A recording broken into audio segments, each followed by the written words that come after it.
सभी को नमस्कार दोस्तों। द हिंदू करंट अफेयर में आपका स्वागत है। और आज हम 3 दिन के द हिंदू को इसमें कवर करने वाले हैं, जो आपकी प्री और मेंस के हिसाब से बहुत ज़्यादा इंपॉर्टेंट ये वीडियो होने वाला है। और आशा करता हूँ कि इस वीडियो को आप लाइक शेयर जरूर करोगे, कमेंट करके अपनी ओपिनियन बताओगे। तो जो पहली न्यूज़ है कि जैसे ये न्यूज़ कहाँ काम आएगी आपके, तो यहाँ से प्रीलिम्स में क्वेश्चन बन सकता है। द हिंदू में इसकी हेडिंग क्या थी? Old song new voices from the desert of Rajasthan. मतलब जैसे राजस्थान में जो लोक कला है, लोक संगीत है, उनमें जो जो नई चीज़ें शामिल की गई है, उनको कैसे हम बचाने का प्रयास कर रहे हैं, कैसे ये जो लोक गायकी है, कैसे हमारी संस्कृति का पार्ट है, उसके बारे में इसमें बताया गया है। और यहाँ से यूपीएससी प्रीलिम्स में पहले क्वेश्चन पूछे गए हैं, वो भी आपको मैं साथ में बताऊँगा। तो यहाँ पर बताया गया है, जैसे आप देख सकते हो कि जोधपुर के Komal Kothari school of folk music में क्या हो रहा है, कलाकार शिविर में लंगा और मांगड़ियार जो गायक है ना, वो यहाँ पे प्रशिक्षण ले रहे हैं। तो अपने काम का क्या है, आपको ये पता होना चाहिए। लंगा और मंगनियार, यहाँ से क्वेश्चन पहले भी प्रीलिम्स में आ चुका है। ठीक है। तो जैसे ये स्कूल है, तो इसका उद्देश्य क्या है, जो स्थानीय संस्कृति है, स्थानीय जो लोक कलाकार है, उनको यहाँ पे सपोर्ट किया जा रहा है, उनको प्रशिक्षण प्रदान किया जा रहा है। साथ में जैसे इसका उद्देश्य क्या है कि जैसे विशेषकर राजस्थान में, राजस्थान का जो रेगिस्तान है, वहाँ पे जो मुस्लिम लोक गायक है, लंगा और मंगनियार समुदाय को यहाँ पर जो उनकी एक विरासत है संगीत की, उनको संरक्षण भी प्रदान किया जा रहा है। साथ में जो नए नए कलाकार हैं, उनको प्रमोट किया जा रहा है। ठीक है, उनको सहायता प्रदान की जा रही है। आपने कई बार यूट्यूब पे या टीवी में देखा होगा, जो विशेषकर जो पश्चिमी राजस्थान है, वहाँ के जो संगीत है कितना मधुर होता है। ठीक है, वहाँ के जो कलाकार है, उनके संगीत पूरे विश्व भर में प्रसिद्ध है। ठीक है, आप भी यूट्यूब पे सुनना, इनके जो गायक है इम्पोर्टेंट है, जो इनके गाने हैं। तो ज़्यादातर राजस्थान के जैसलमेर और बाड़मेर जिलों में रहते हैं, याद रखना इस बात का, कहाँ पे रहते हैं ये। और इसके अलावा जैसे पाकिस्तान की तरफ भी जो सिंध प्रांत है, थार पारकर, ठीक है, वहाँ पे उस क्षेत्र में भी ये समुदाय पाया जाता है। ठीक है। और जो भी ये इनका पारंपरिक संगीत होता है, उसमें कई प्रकार के वाद्य यंत्र का इस्तेमाल करते हैं, जैसे खड़ताल है, सारंगी है, ठीक है, ढोलक है। ये क्यों बता रहा हूँ, क्योंकि ऐसे क्वेश्चन कला संस्कृति वाले प्रीलिम्स में आते हैं, तो वहाँ पे आपको छोटी छोटी डिटेल भी देखनी होती है। ठीक है। तो जैसे हम एक क्वेश्चन देख लेते हैं कि 2014 की एग्जाम में, प्रीलिम्स एग्जाम में क्वेश्चन क्या है, सिंपल देखो। मंगनियार नाम से जानने वाला लोगों का समुदाय, ये क्या है? A community of people called Manganiyar is well known for, किस लिए जाना जाता है? मार्शल आर्ट के लिए, musical tradition, classical vocal music in South India, ठीक है, पितरदुरा, इनके लिए जाना जाता है। तो अभी हम कहाँ पढ़ रहे हैं? पश्चिमी उत्तर भारत, जो ठीक है, नॉर्थ वेस्ट जो इंडिया है, वहाँ पे संगीत परंपरा रही है। ठीक है। तो ये देखो, बहुत सारे एस्पिरेंट को हो सकता है जो राजस्थान से बिलोंग नहीं करते, उनको नहीं पता हो, लेकिन यूपीएससी से क्वेश्चन पूछता है कि करंट अफेयर में जो चीज़ें चर्चा में रहती है, उनको जोड़कर प्रीलिम्स में क्वेश्चन पूछे जा सकते हैं। ठीक है। तो इसी तरीके से ये देखो, आराम से आप देख सकते हो, ये टॉपिक जो था इसको लेकर था, और यहाँ से क्वेश्चन इस टाइप के बन सकते हैं। तो ये पूरी तरह से हम कह सकते हैं ये प्रीलिम्स फोकस ये टॉपिक है। ठीक है। और इसके अंदर जैसे कई बार, जैसे आपने शास्त्रीय जो संगीत है या शास्त्रीय नृत्य हैं, उसमें कई बार जो क्वेश्चन आए हैं वो इस टाइप के हैं कि कौन सा इसमें वाद्य यंत्र इस्तेमाल किया जाता है। आपने एक जो मणिपुर शास्त्रीय नृत्य है, मणिपुरी, उसका जो क्वेश्चन आया था, उसमें वाद्य यंत्रों की चर्चा की गई थी। तो हो सकता है यहाँ पे भी कुछ ऐसा क्वेश्चन आगे फ्रेम हो, तो उसमें वाद्य यंत्र पूछे जा सकते हैं। ठीक है, आगे बढ़ते हैं। सेकंड टॉपिक, ये टॉपिक बहुत ज़्यादा इंपॉर्टेंट है, ग्रीन हाइड्रोजन।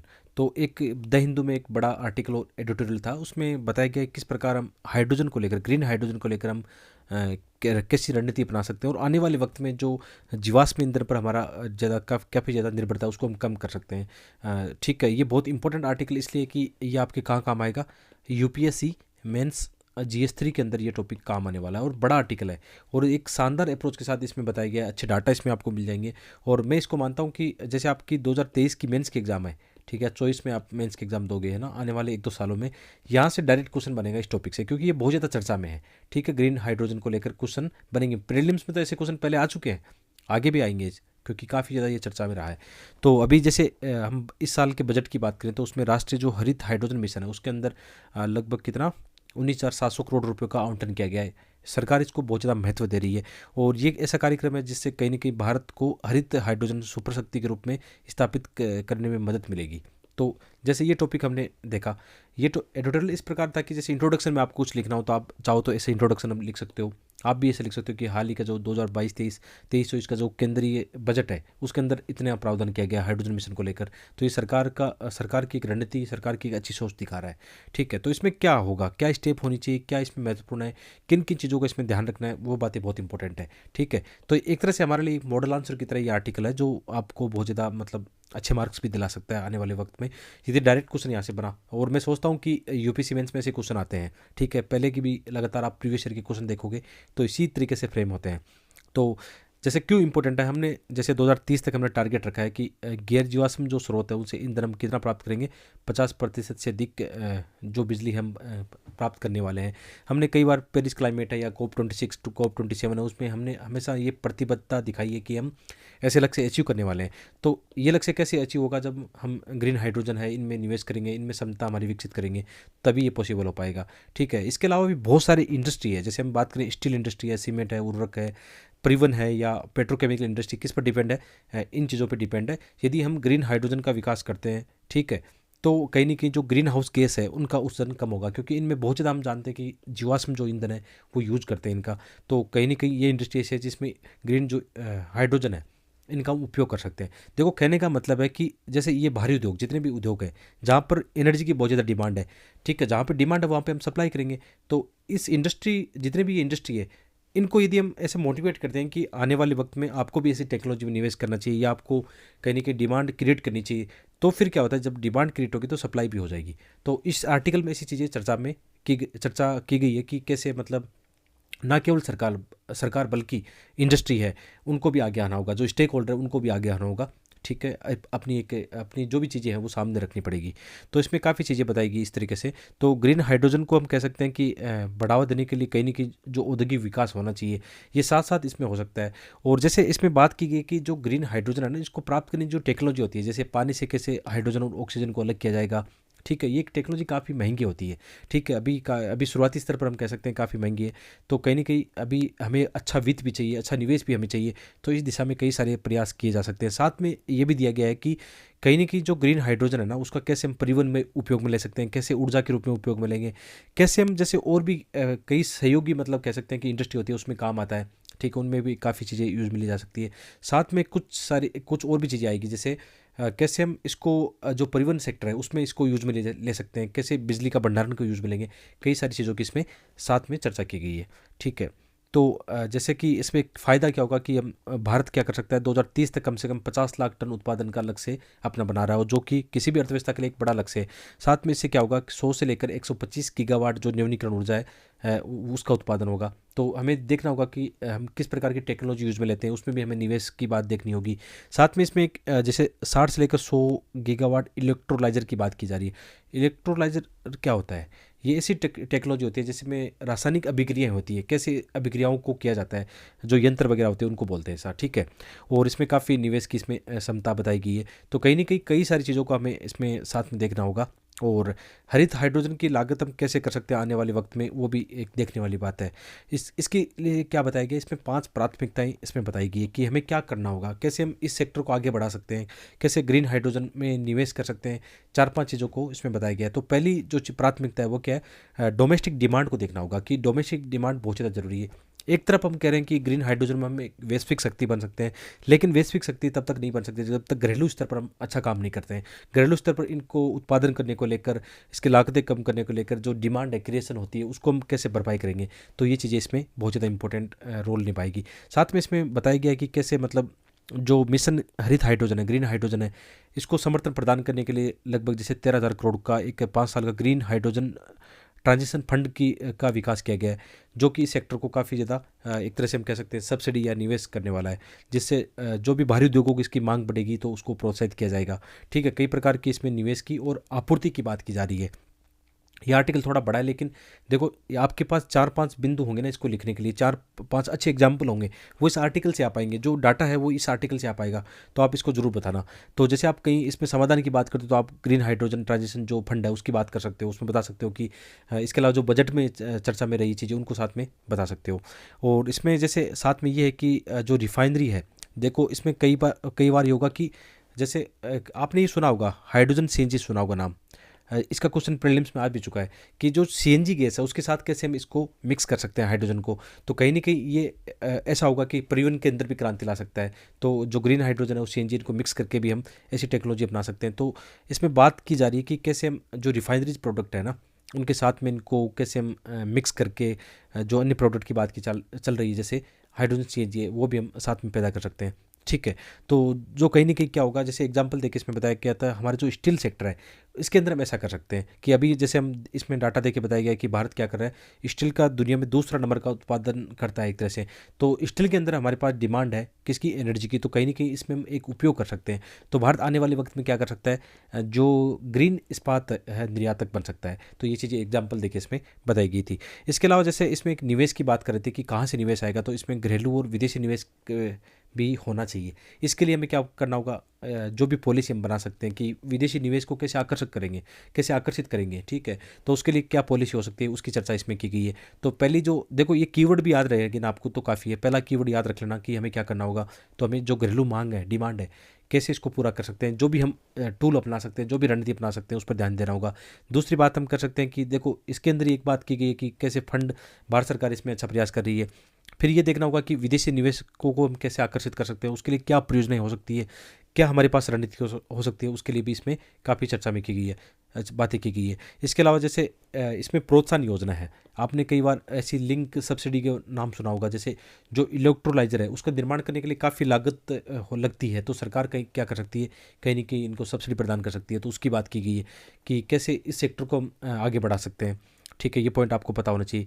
इलेक्ट्रोलाइजर की हम बात कर चुके हैं कि इसमें जो भी रासायनिक प्रक्रिया होती है, जैसे कैसे हम हाइड्रोजन को जल से अलग करेंगे। ठीक है, H2 को अलग करके जो भी हम केमिकल रिएक्शन करते हैं या अलग करते हैं उन चीज़ों में काफ़ी निवेश की आवश्यकता होती है। तो उनको भी हमें कहीं ना कहीं ऐसी मतलब योजनाओं के साथ जोड़ना पड़ेगा जहाँ पे लागतें कम हो पाए। ठीक है। इसके अलावा हमें आपूर्ति श्रृंखला को विकसित करना पड़ेगा। ठीक है, आपूर्ति श्रृंखला को आप समझते हो कैसे, मतलब डिमांड होता है, कैसे सप्लाई होती है, कैसे एक आपूर्ति श्रृंखला बन पाती है।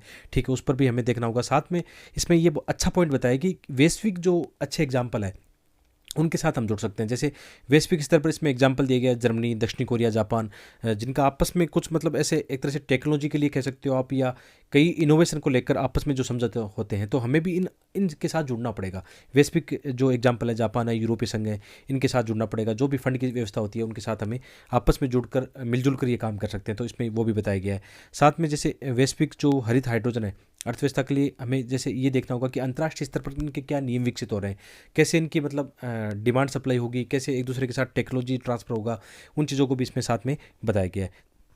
तो यहाँ पे हमने जो 4-5 बिंदु है उनके बारे में अच्छी चर्चा की, और ये काफ़ी टेक्निकल चीज़ें थी जिनको आपको समझना होगा। और आप इनके कीवर्ड जो है ना, हमने बात की, ये 4-5 कीवर्ड भी याद रख पाते हो तो जब ऐसा क्वेश्चन आएगा तो आपके पास एक अच्छी अप्रोच होगी। ठीक है, आप वैसे 1-2 बार इसको रीडिंग मारना, आपके समझ में आ जाएगा, इतना कोई टफ है नहीं। ठीक है। और अभी मेरी भी तबीयत उतनी ठीक नहीं, आप देख पा रहे हो काफ़ी आवाज़ में काफ़ी गड़बड़ है। ठीक है, तो माफ़ी चाहूँगा, आज पढ़ाने में उतना रिदम अभी नहीं आ पा रहा है क्योंकि काफ़ी ज़्यादा भी हेल्थ इश्यूज़ आ रहे हैं। लेकिन ठीक है, हम कंटिन्यू इसको रखते हैं, आगे बढ़ते हैं। लास्ट में इसमें जैसे ये निष्कर्ष पे आता है, तो देखो ये क्वेश्चन कैसे बनेगा। जब भी आप ये देखना मेंस के अंदर ऐसा क्वेश्चन आता है तो आप इंट्रोडक्शन में क्या लिखोगे। इंट्रोडक्शन में दोस्तों आप ये लिख देना, जैसे अभी हमने बजट की बात की, 2023 के बजट की बात की, हाइड्रोजन ग्रीन मिशन की बात की, इसमें फंड की बात की, हम इसको शुरू में बता सकते हैं। ठीक है। और बॉडी पार्ट में आप बात कर सकते हो अप्रोच की, वो क्वेश्चन की डिमांड पर डिपेंड करेगा क्वेश्चन कैसा आता है। जैसे क्वेश्चन ऐसा आता है कि भारत की क्या रणनीति है इसमें, है ना, भारत कैसे आगे बढ़ सकता है, आप एक रणनीति के बारे में आपसे पूछा जा सकता है। तो हमने ये 4-5 पॉइंट पे बात की, ये 4-5 point with example with data आप जरूर बताना, इसमें ऐड कर देना। आप चाहो तो इसमें आपके पास कुछ सॉल्यूशन हो, समाधान पार्ट हो, तो उस पर आप बात कर सकते हो। और लास्ट में अच्छा एक निष्कर्ष आएगा तो मज़ा आएगा। अच्छे निष्कर्ष में आप बताना कि जैसे जिस प्रकार का हम अपनी जीडीपी में आगे बढ़ रहे हैं, जिस हिसाब से हमारी अर्थव्यवस्था आगे बढ़ रही है, तो उसमें ये होता है कि कहीं ना कहीं जो ग्रीन हाइड्रोजन हमारे लिए बहुत इंपॉर्टेंट है। चाहो तो आप ऐसा भी बता सकते हो, यदि क्वेश्चन इस साल आता है कि जैसे हम अभी G20 की अध्यक्षता कर रहे हैं, तो वैश्विक जो हरित हाइड्रोजन अर्थव्यवस्था है उसके नियम बनाने का हमारे पास एक अच्छा अवसर है, और उसको आगे बढ़ाने का कैसे हम विश्व के साथ जुड़ सकते हैं इन चीज़ों को लेकर, तो एक हमारे पास अच्छा मौका है। और हरित हाइड्रोजन हम कह सकते हैं कि 21वीं सदी का एक महत्वपूर्ण औद्योगिक ईंधन होगा, तो नेतृत्व दिखाने के लिए भारत के पास एक अच्छी स्थिति है। तो लास्ट में आप अच्छा एक निष्कर्ष ऐसा लिख सकते हो पॉजिटिव वाला। तो ये एक ऐसा था जो आपके पास बनाया अपने आप एक मॉडल आंसर है जिसको आप देख सकते हो क्वेश्चन कैसे आते हैं प्रीलिम्स में इस टॉपिक से जुड़े हुए? देखो अभी हम हाइड्रोजन और फ्यूल सेल की बातें अभी कर रहे हैं। क्वेश्चन यूपीएससी ने 2015 में पूछ लिया है, इस बार भी पूछा जा सकता है, तो ये क्वेश्चन देख लेना आप। ठीक है, आसान क्वेश्चन है, इसको आप अटेम्प्ट ले सकते हो और आंसर इसका नीचे दिया गया है। ठीक है, एक और क्वेश्चन यदि हम 2019 की बात करें, देखो प्रीलिम्स एग्जाम में सेम इसी तरीके से पूछा गया है हाइड्रोजन सीएनजी के बारे में। ये क्वेश्चन भी आप आराम से अटेम्प्ट लेना। वैसे बहुत ही आसान क्वेश्चन है, इसको यदि हम अटेम्प्ट लेना चाहिए, जैसे अटेम्प्ट लेने का एक तरीका भी साथ में सीख लेते हैं कि जैसे सार्वजनिक परिवहन में बसों के लिए ईंधन के रूप में हाइड्रोजन संवर्धित सीएनजी का इस्तेमाल करने के प्रस्तावों के संदर्भ में निम्नलिखित कथनों पर विचार कीजिए। तो इसमें क्या बात कर रहे हैं कि हाइड्रोजन सीएनजी का इस्तेमाल मुख्य लाभ क्या होगा? कार्बन मोनोऑक्साइड के उत्सर्जनों का विलोपन। ठीक है, elimination of carbon monoxide emission. ठीक है, और इसके अलावा जैसे अभी स्टेटमेंट अभी इसको निकालते नहीं है, आगे देखते हैं कि कौन सा गलत कौन सा सही हो सकता है, उसके हिसाब से हम डिसीजन यहाँ पे लेने जा रहे हैं।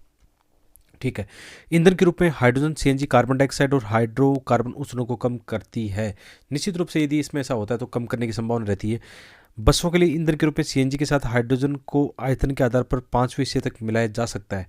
ठीक है, मिलाया जा सकता है, मे बी, अभी कंफर्म नहीं कह सकते, लेकिन जब ऐसे स्टेटमेंट आते हैं ना कि ऐसा कैन बी या मे बी है ना, तो वो सही होने की संभावना ज़्यादा रहती है। तो अभी भी मतलब 3 को हम रख सकते हैं। ठीक है, एलिमिनेट करने का इसमें कोई लॉजिक वैसा नहीं है। और सीएनजी की अपेक्षा हाइड्रोजन सीएनजी ईंधन को कम खर्चीला बनाती है। देखो ये इसी स्टेटमेंट में ज़रूर थोड़ा सा लगता है कि सीएनजी की अपेक्षा हाइड्रोजन सीएनजी ईंधन को कम खर्चीला बनाती है। तो एक तरीके से आप देखो देखो हम सीएनजी में पहले चल ही रहे थे ना, जो भी उसकी टेक्नोलॉजी थी, कितना महंगा था। लेकिन जैसे नई टेक्नोलॉजी लाते हैं एक बार के तौर पर, शुरुआती स्तर पर यदि नई टेक्नोलॉजी आती है, जैसे हाइड्रोजन सीएनजी की बात कर रहे हैं, तो कहीं ना कहीं वो महंगा होगा। मतलब थोड़ा सा इसमें लॉजिक ये लगता है कि महंगा होगा, तो हम फोर्थ वाले को एक बार एलिमिनेट करते हैं। ठीक है, फोर्थ वाले को निकालते हैं, और तो इससे हमारा बी आंसर निकल के आ रहा है सामने। ठीक है, और एक बार एक वाले को चेक करें तो हाइड्रोजन सीएनजी का इस्तेमाल मुख्य लाभ कार्बन मोनोऑक्साइड के उसका विलोपन है। इसको यदि हम उसमें रखें, एक्सट्रीम सिचुएशन वाले में रखें कि यार पूरी तरह से विलोपन का मतलब तो ये होता ना कि पूरी तरह से कम करना, तो ऐसा कुछ होता नहीं है कि 100% उससे ऐसा हो ही जाएगा। तो एक को भी हम एलिमिनेट कर देते हैं, तो हमारा जो आंसर निकल के आ रहा है बी आंसर निकल के आ रहा है। ये कैसे निकाला हमने? 2 तरीके से निकाला। देखो इसमें वैसे लॉजिक हर जगह लग रहा है। एक लॉजिक तो ये लग रहा है कि जो नई टेक्नोलॉजी आएगी निश्चित रूप से महंगी होगी, शुरुआती स्तर पर महंगी होगी, आगे जाके हो सकता है क्या कि सस्ती हो सकती है, लेकिन शुरुआती स्तर पर महंगी होगी। ठीक है, तो ये वैसे भी निकल रहा था। एक ये यहाँ पे एक्सट्रीम सिचुएशन वाला मामला बन रहा है, तो इसको भी हम निकाल सकते हैं। और इनको देख के लग रहा था इनको एलिमिनेट करें तो कैसे करें, इनमें कोई लॉजिक उतना बनता नहीं था। एक बार आंसर चेक कर लेते हैं। ठीक है, वैसे ये चीज़ें मैंने उसमें भी अपने बताई है, जो 10 ईयर वाला है ना, 10 ईयर वाले में ये चीज़ें मैंने काफ़ी बताई कि यार हर एक क्वेश्चन में यूपीएससी आपको एक अप्रोच देता है। ठीक है, लॉजिक लगाने का, कॉमन सेंस लगाने का, तो उसके हिसाब से हम इनको सोल्व कर सकते हैं। ठीक है, ये तरीका शायद काम आएगा आपके अभी जो हमने चर्चा की है। ठीक है, आगे बढ़ते हैं। अब मेंस के एग्जाम में भी इस टॉपिक से क्वेश्चन पहले आ चुका है। देखो आप 2022 के एग्जाम की बात करें तो क्वेश्चन क्या है कि क्या आपके विचार में भारत अपनी ऊर्जा का 50% भाग वर्ष 2030 तक नवीनीकरण ऊर्जा से प्राप्त कर लेगा? देखो इसमें आपकी अप्रोच हो सकती थी, जैसे अभी हमने उस टॉपिक की बात की हाइड्रोजन या ग्रीन जो हाइड्रोजन उसकी बात की, तो आप अपना लॉजिक देके इसमें बताते हैं कि हाँ ऐसा हो सकता है, हम अभी इस दिशा में आगे बढ़ रहे हैं। तो इस टाइप के क्वेश्चन लगातार आ रहे हैं, तो इनको आप जरूर देखते रहना। ठीक है, अपनी अप्रोच वैसी है कि प्री में कैसे क्वेश्चन है, मेंस में कैसे क्वेश्चन है, उसके हिसाब से आगे बढ़ रहे हैं। ठीक है, आगे बढ़ते हैं, थोड़ा जल्दी करते हैं क्योंकि ज़्यादा लंबे समय तक शायद मैं बोल नहीं पाऊँगा अब। ठीक है, वैसे नोट्स अच्छे हैं, चिंता मत करना, आप लगभग चीज़ें समझा रहा हूँ, और बाकी नोट्स तो आप टेलीग्राम से पढ़े लेते हो, इनको ना 1-2 बार रीडिंग करना आ जाएगा। ये क्वेश्चन ऐसा है जिसका मुझे ऐसा लगता है इस साल प्रीलिम्स एग्जाम में आ सकता है। कौन सा? जैसे इसमें द हिंदू में एक अच्छा आया था एक आर्टिकल, किसके बारे में? साल्ट फ्लेट्स के बारे में। देखो साल्ट फ्लेट्स क्या होता है, बहुत ही सिंपल अप्रोच है। जैसे आप यहाँ पे देखना, ये साल्ट फ्लेट्स के मैदान आपको दिखाई दे रहे हैं, जैसे अपना कच्छ का रण है। देखो ये बनता कैसे, जैसे यहाँ पे कोई मान लो कुछ लवणीय झील है या कोई लवणीय सागर है या लवणीय कोई वेटलैंड है। ठीक है, ये एक समय के बाद क्या होता है, वाष्पीकरण होता रहता है, होता रहता है, तो शेष क्या बचता है? लवण बच जाते हैं। लवण विशेषकर कौन सा? जैसे आपका सोडियम क्लोराइड या जो नमक की बात करें वो बच जाता है। तो फिर ये मैदान कैसा दिखता है? ऐसा बर्फीला सा दिखता है, दूर दूर तक को मतलब ऐसा नजर आता है। तो ये क्या होता है? साल्ट फ्लेट्स होते हैं। बहुत ही सिंपल अप्रोच है। तो प्री एग्जाम में ऐसा कुछ आ सकता है कि साल्ट फ्लेट्स क्या होते हैं, तो आपका जो कच्छ का रण है वो भी इसमें शामिल होता है। जो इसमें चर्चा चल रही थी कि ये एक जैसे मैदान होते हैं, जैसे इसमें ये षष्ठभुज या पंचभुज जो क्या बोलते हैं इनको, ठीक है, अलग अलग जो आकृति बनती है ना, ऐसे इस प्रकार का ये सेम सभी जगह देखने को मिला था। तो इसके बारे में चर्चा में रहा था कि ऐसा क्यों है। ठीक है, और इसमें दुनिया का सबसे लार्जेस्ट जो साल्ट फ्लेट है वो भी बताया गया था। कहाँ पे? यह है बोलिविया में। यहाँ पे देखना बोलिविया में साफ दिया हुआ है, इसका नाम भी यहाँ पे देख लो, नाम क्या है? सालार दे उयुनु उइनी, ठीक है। ये क्वेश्चन प्री में आ सकता है कि चर्चा में रहा ये क्या है, इसको लेकर क्वेश्चन कैसे भी फ्रेम हो सकता है। और इसकी मैपिंग भी आप देख लो, ये मैप के दृष्टिकोण से भी प्री एग्जाम में क्वेश्चन आ सकता है। बहुत ज़्यादा इंपॉर्टेंट इसको मैं डाल रहा हूँ, इसलिए देख लेना, बहुत इंपॉर्टेंट टॉपिक है ये, ठीक है। सबसे ज़्यादा मुझे आज के न्यूज़पेपर में ये लगा कि मतलब यहाँ से क्वेश्चन ये बन सकता है इसकी, इसीलिए मैंने जानबूझ के इसकी मैपिंग वगैरह जो भी आपको चाहिए वो ऐड कर दी है ना। और इसका क्वेश्चन भी आपको पता है कहाँ डाला था मैंने, जब मुझे इंपॉर्टेंट टॉपिक लगता है कहाँ डालता हूँ, टेलीग्राम पे, अपने टेलीग्राम चैनल पे डाला था। और इसमें देखो आप लगभग 1000 बच्चों ने क्वेश्चन अटैम्प्ट लिया था जब तक ये मैंने डाला था, ये स्क्रीनशॉट लिया था तब तक। तो इसमें क्या था आंसर इसका सही, क्या बोलिविया इसका सही आंसर था, लेकिन ज़्यादातर एस्पिरेंट ने क्या दिया, टर्की इसका आंसर सही दिया है। तो मतलब 73 एस्पिरेंट ने इसका रॉन्ग आंसर दिया है और 27% ने सही आंसर दिया है। तो आप टेलीग्राम पर ऐसे क्वेश्चन में डालता हूँ जो लगता है कि हाँ ये क्वेश्चन तो आएगा, हाँ, और इसको मैं पढ़ाता भी हूँ। और अपने जितने भी क्वेश्चन मैं डालता हूँ, आप जानते हो मैं द हिंदू में उनको कवर कराता हूँ ऑलरेडी। तो द हिंदू वीडियो देख लो, या जो अपनी PDF फाइल टेलीग्राम पे आती है वो उसको पढ़ लेना, तो आपका काम बन जाएगा, ठीक है। तो इसका जो क्वेश्चन आएगा प्री एग्जाम में ही ज़्यादा संभावना है। मेंस एग्जाम में चर्चा में रहा तो हो सकता है क्वेश्चन आ जाए कि साल्ट फ्लेट्स क्या होते हैं, कैसे बनते हैं। तो कुछ एग्जाम्पल आपके पास होना चाहिए। बहुत ही सिंपल प्रोसेस मैंने आपको समझा दिया है कि कोई ऐसी लैंड जहाँ पे मतलब आप कह सकते हो कि ऐसा पानी जहाँ पे लवण की मात्रा उसमें ज़्यादा हो, लेकिन वहाँ पे फिर क्या होता है, वाष्पीकरण की दर ज़्यादा बढ़ जाती है, या वर्षा वहाँ पे कम होती है वाटर बॉडीज़ में ना। तो पानी कम होगा और वाष्पीकरण ज़्यादा ज़्यादा होगा तो क्या होगा, शेष क्या बचेगा, सूखा होगा वहाँ पे। तो जो शेष बचेगा उसमें लवण की मात्रा ज़्यादा है तो नमक बचेगा, जैसे अपन कचकरण में देखते हैं। बहुत ही सिंपल आंसर है इसका, ठीक है। मेंस के एग्जाम में भी आ जाए इस साल मेंस की 2023 हो इसमें, तो आप कर लेना इसको। तो इसमें बताया गया था, जो स्टडी आई थी, कि दुनिया भर के जो नमक के जो फ्लेट्स हैं वो क्या है, लगभग मतलब ऐसे पंचकोण या षष्ठभुज का आकार बना रहे थे आपस में, जैसे इनका आकार यहाँ पे दिखाई दे रहा है, ये एक जैसे इसमें दिखाई दे रहे थे। तो विशेषकर इसमें बताया गया जैसे बोलिविया है, चिल्ली है, चीन है, और भारत का जो कचकरण है, ईरान है, ट्यूनीशिया, वहाँ पे भी ऐसे बहुत सारे दर से जो भुआ करती वो एक जैसी देखने को मिली थी। तो इसके बारे में स्टडी आई थी ये, ठीक है। तो ये साल्ट फ्लेट्स क्या होते हैं, जो मैंने आपको समझा दिया है, वही बात यहाँ पे दोबारा दी गई है कि क्या बचता है। और इसमें यह भी बताया गया साथ में कि जैसे इसमें इनमें क्या होता है, लिथियम के भंडार भी पाए जाते हैं काफ़ी ज़्यादा। जो लिथियम के भंडार होते हैं वो कहाँ पे पाए जाते हैं, नमक के जो फ्लेट होते हैं वहाँ पे पाए जाते हैं। आपने बोलिविया में इनमें देखा होगा, जो लिथियम ट्राइंगल की हमने बात की थी पहले भी, है ना, वो यहाँ पे पाया जाता है। मतलब काफ़ी ज़्यादा वर्ल्ड के हम देखें सर्वाधिक भंडार इसी लिथियम ट्राइंगल के अंदर है, ठीक है। ये देख सकते हो आप, पहले भी हमने देखा था इसको। तो ये इंपॉर्टेंट आता है टॉपिक। आगे बढ़ते हैं।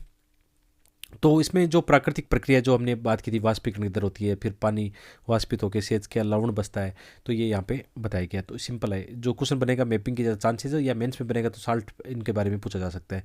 2022 में भी ऐसा क्वेश्चन आया था, जैसे पश्चिमी अफ्रीका की निम्नलिखित में से कौन सी झील है जो सूखकर मरुस्थल बन गई थी। देखो ऐसे क्वेश्चन आते हैं जो चर्चा में रहते हैं, न्यूज़पेपर में चर्चा में रहती है, ये कहीं हवाई नहीं लगती है जो न्यूज़पेपर नहीं पढ़ता है, ठीक है, हर कहीं नहीं मिलता है, न्यूज़पेपर में आती है। तो इसका कमेंट करके बताना 23 का क्वेश्चन का आंसर क्या होगा, 2022 के एग्जाम में आ चुका है, ठीक है। अगला जो टॉपिक है साइंस और टेक का है, ये GS3 में आपके काम आने वाले, कहाँ पे, साइंस और टेक के जो क्वेश्चन आते हैं वहाँ पे। तो इसमें ये जो अंतरिक्ष जो मलबा है उसके बारे में बताया गया था। हाल ही में हमने क्या किया, जैसे हमारे इसरो ने 7 मार्च 2023 को क्या किया, जो हमारा एक पुराना उपग्रह था, कौन सा, मेगाट्रॉपिक्स फेस्ट, तो इसका अब समय पूरा हो गया था, तो इसको वापस आना था धरती पर। तो इसको सफलतापूर्वक उन्होंने क्या कहाँ गिराया है, इसको प्रशांत महासागर में गिराया है। यानी जो डेब्रिस की हम बात कर रहे थे कि कैसे हम इस दिशा में अच्छा काम करते हैं, उसके बारे में हमारा इसरो का एक अच्छा प्रयास कह सकते हैं।